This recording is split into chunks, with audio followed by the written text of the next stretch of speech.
If you're looking to buy a stacked NBA 2K account with max badges and more, visit sportstmb.com. He has been in the community for years and has hundreds of reviews. Click the first link in the description to get your account today. As I had decided I'm going to open every video now, I'm going to open with, if you like this video, there is content even better than this and some that's like it on this channel, and there's much more to come. So if you enjoy this video, please subscribe and of course drop a like on the video. Now today's topic is obviously why I believe Zach Lavine has been an all-star this year. And that may or may not be a controversial take. It depends on how much people have been paying attention to Lavine this year. I understand the Bulls aren't exactly the best team in the world, believe me, I'm fully aware of that.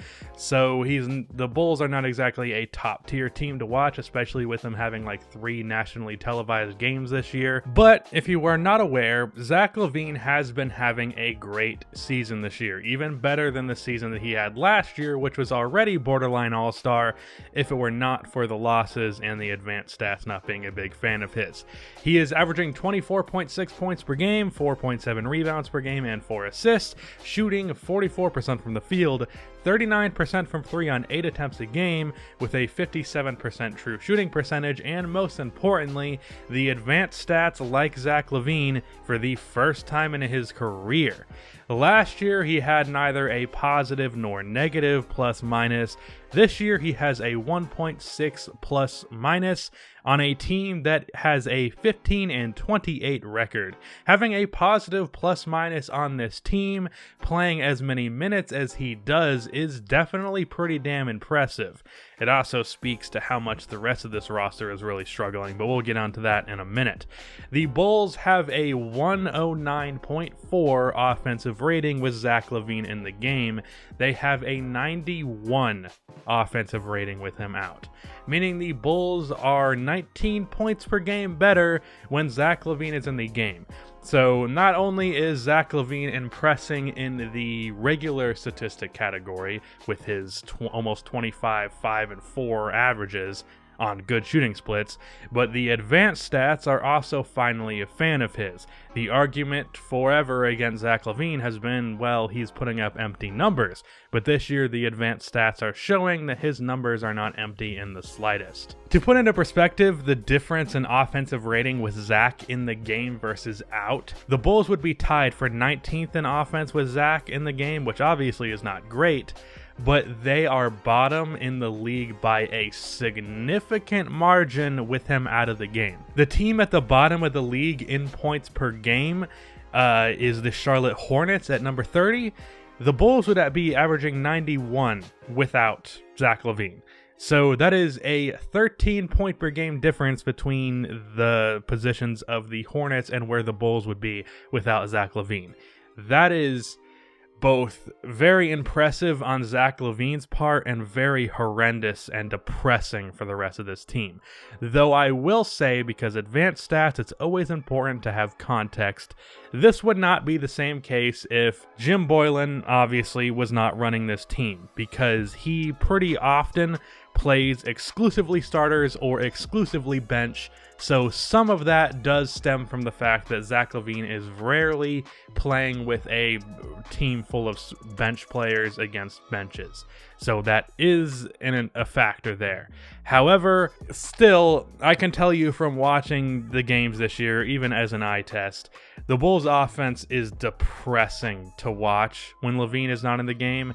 It is, tolerable when he is in the game. It would also help a lot if Jim Boylen staggered Lauri Markkanen and Zach Lavine's minutes while also running a system that benefits Lauri Markkanen rather than just having him as just a spot-up shooter.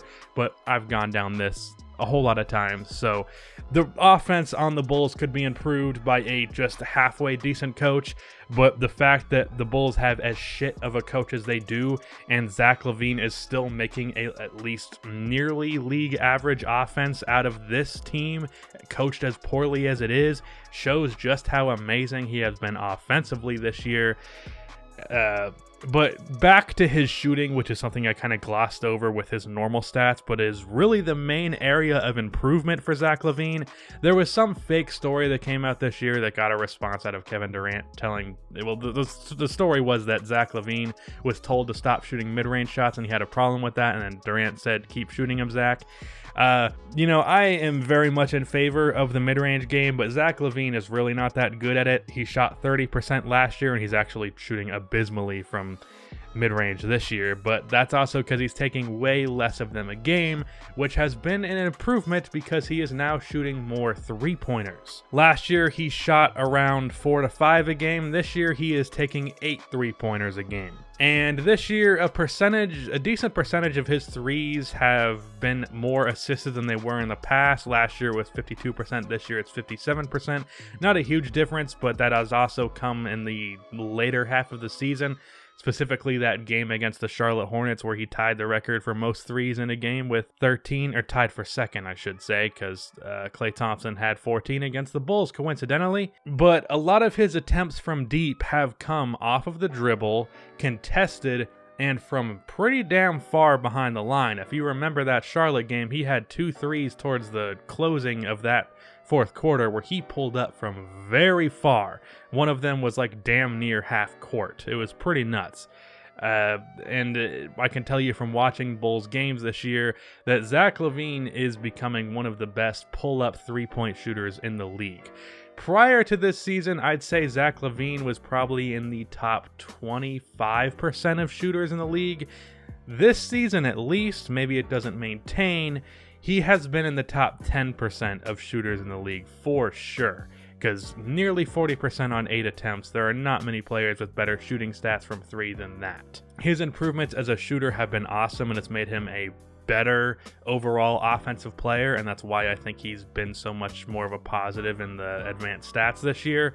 He's also just, I can tell you from watching him, he's had a lot of threes where I'm like, yeah, that's not going in, and then it does. The Bulls' losses are not on Zach Lavine at all, as the advanced stats say. As a matter of fact, the Bulls have been losing in spite of Zach Lavine's amazing season. So if you want to argue that Zach should not make it because of his losses, well, then you should also have an issue with the notion of Bradley Beal and Trae Young being all-stars this year.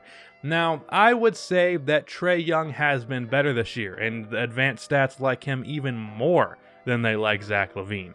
This year, Trae Young has a +5 box plus minus on a 10-win team. However, like I said, that is a 10-win team. The Bulls are a 15-win team. Before I get into that, if we can talk about Bradley Beal, I made a whole video about Bradley Beal being slept on this season, but pretty much ever since that, since I seem to be a curse, he and the Wizards have been playing like shit. His efficiency took a huge dip after I made that video, specifically from 3. He's shooting 31% from 3 this year. Now, I still think that Beal has been great, and I still think that he deserves to be in the All-Star consideration for sure, and he's definitely going to make it, but if you are going to argue that Zach Lavine should not be an all-star simply because his team is losing games, then you can't really go and be campaigning for Trae Young and Bradley Beal to be doing it.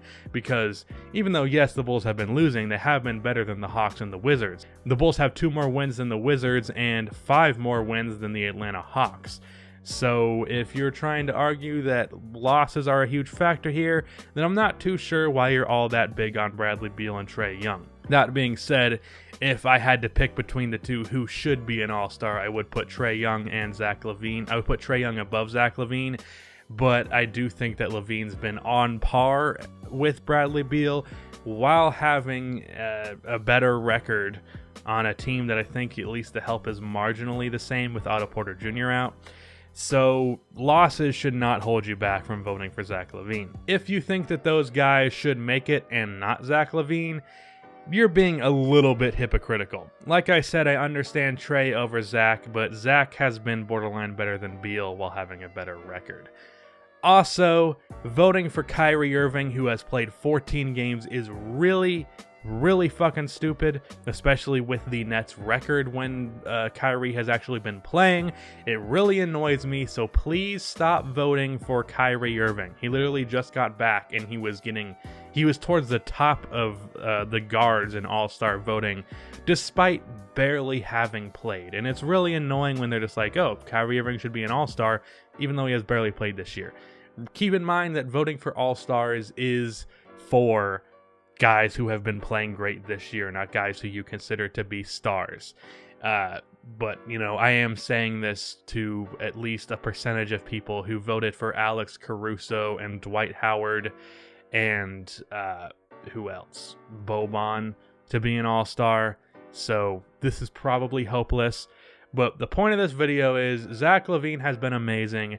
The losses have not been on him at all. The notion that Zach LaVine is the problem with the Chicago Bulls is just flat out ridiculous. He's had a great year. He said going into the season that he wants to be an All-Star. It's in Chicago, for God's sakes.